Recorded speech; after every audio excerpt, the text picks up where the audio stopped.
Assalamu alaikum, hello and welcome to Africa This Week with me, Adama Minu. Today we'll have Film Africa with us in the studio to tell us about their new festival, bringing the very best of film from the continent. And acclaimed author Naima B. Roberts' new ode to Black History Month will be shown, focusing on Muslims taken to the Americas during the transatlantic slave trade. But first, a new campaign has been launched by activists from the Democratic Republic of Congo, which they say is a countdown for President Kabila to step down. Here is a short clip of what it's all about. Joseph Kabila has been president since 2001. December 19th marks the end of President Joseph Kabila's mandate. He has served 2 terms, and according to the constitution, he cannot serve a third. Now at the end of his final mandate, Kabila is refusing to organize an election or step down. It has been 15 years of war. Congo has never had a peaceful transition of power.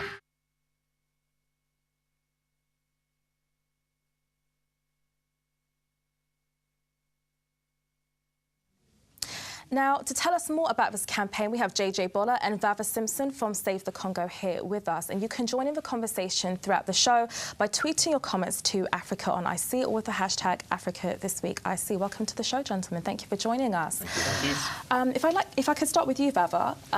You're from Save the Congo. Yes. And I'd like to ask, how did this campaign start and what are your objectives as well? Well, the campaign essentially came about as a result of what happened on September 19th in Kinshasa, when activists, pro-democracy activists, essentially took onto the street to call on President Kabila to step down at the end of his mandate, and 49 of them were gunned down by government forces. And as a result, they essentially revolted, a lot of us, at home as well as in the diaspora. So we came together and we began planning and plotting this campaign. And on 19th of October, which marked 1 month since the killing of the 49 protesters, we decided to launch the campaign, essentially reminding the world what's going on in Congo and mobilizing diplomatic support to ensure that Kabila steps down, because he's refusing to step down at the end of his mandate. Can you just explain to our viewers what exactly is going on in Congo at the moment? This in relation to the fact that he served his 2 terms already, and the whole issue around constitutional representation and 2-term presidencies and so forth. Well, so Congo is the largest sub-Saharan African country, and we have suffered the most in terms of dictatorship.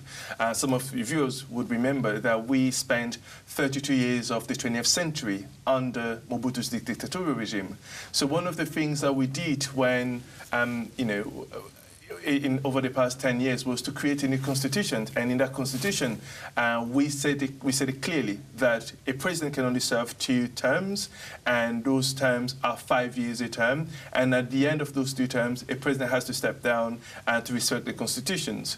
And Kabila, that constitution came into effect in 2005. In 2006 we had our first election. It wasn't perfect, but nonetheless we put up with it. In 2011 we had a second election. I was part of the EU mission to observe that election. Again, it was awful, but nonetheless we put up with it.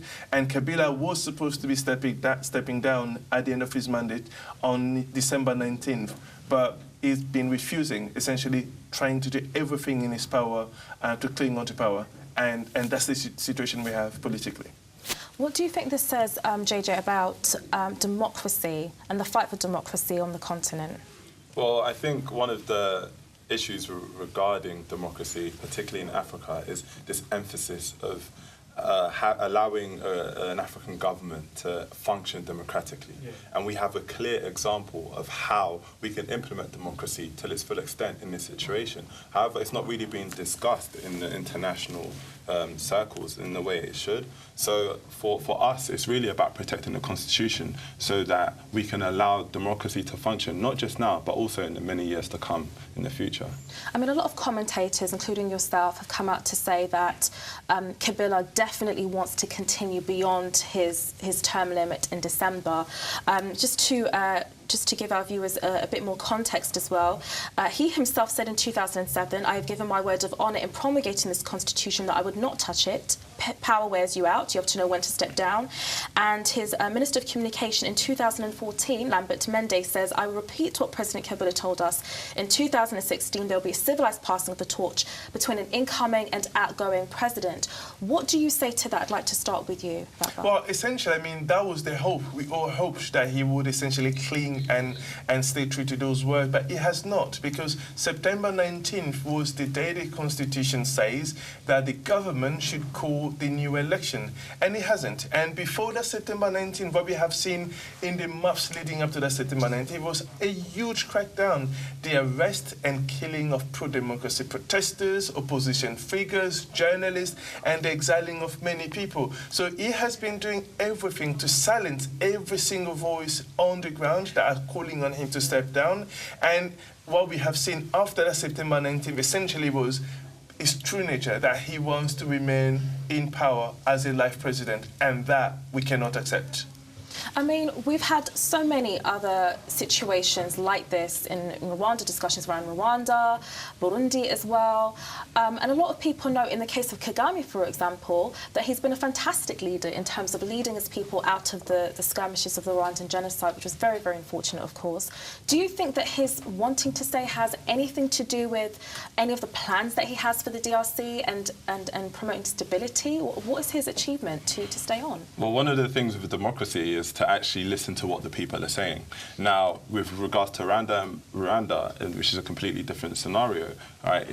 That's for, in my opinion, Rwandese people to decide their particular situation. However, within the DRC and a lot of the Congolese diaspora, the decision is virtually unanimous. Protesters have been coming out into the street, not just in the recent months. And September 19th was one example of an ongoing case of a brutal crackdown on protesters and so on. So it's really about that the fact that the Congolese people in the homeland and also across the diaspora have unanimously made this decision to protect the constitutional, their constitutional right. And I think if we have to really focus on that decision which is being made and not really try to compare it to other situations. You know, we can look at throughout the continent where, for instance, in 2014, you look at Burkina Faso, where Blaise Compaoré was president for 27 years. And eventually, due to the uprisings of the people and them coming together, he stepped down from that. So we have to look at it on a case per case basis and really learn from it. And the fact remains that right now, the Congolese people unanimously are deciding that we want to protect our constitution, we want to enforce our democratic right, and that dictates that Kabila needs to step down. I mean, it's quite interesting you guys mentioned about the Congolese diaspora, the people want it. Do you think if the international community, for example, paid enough attention to what has been a long-running issue, would it make any difference at all? Do you think that would have been the case? Absolutely, but also we need to bear in mind, I mean, there is an old African proverb which says, behind every dictator in Africa there is a Western power. Kabila is attempting to cling on power because he has supporter, he continues to have supporter in the EU particularly. And what we're trying to do outside of Congo is essentially to sway those countries to stop supporting a dictatorial regime in Congo. What do you think Kabila has achieved in his presidency? Is there any positivity in his presidency that you guys could note out at all? Well, whatever he has achieved, it's very trivial compared to the damages that has been done. You know, so yeah, there's been a few roads that have been fixed and so on, and these little things that try to paint him in a positive light. But if we look at the devastation that's actually occurred, one thing that we haven't spoke about in this campaign is the conflict that's occurring in the eastern region of Congo, the conflict over mineral resources, right? So allowing that to happen, in which over 6 million people have been killed, has essentially been as a result of his bad governance, which has allowed multinational corporations to exploit the regions where, you know, rebel groups have been funded through different organizations, through different people to exploit the resources, and also a number of women. 48 women an hour statistically have been raped at the peak of that crisis. And so for me, it's really uncomfortable to talk about what positives he has done. You know, I'm not trying to negate that where it may have happened, but it's really uncomfortable to talk about what positives he has done when we look at the negatives, and they are so catastrophically overwhelming. So it's really about having a fair discussion about the realities of the situation rather than what good he may have done. So a final question to both of you, I'll start with you, Vava, is once this countdown reaches its end, if he doesn't step down, what do you think is going to happen? Well, the one thing I know with certainty is the Congolese people are a people that you cannot second guess. We are determined that it's going to go, and it's going to go. We have done it with Leopold II, we have done it with Mobutu, and Kabila is nothing compared to those other gigantic figures of history that we have kicked out. Kabila will go, like or not, by fire and by force, he will go.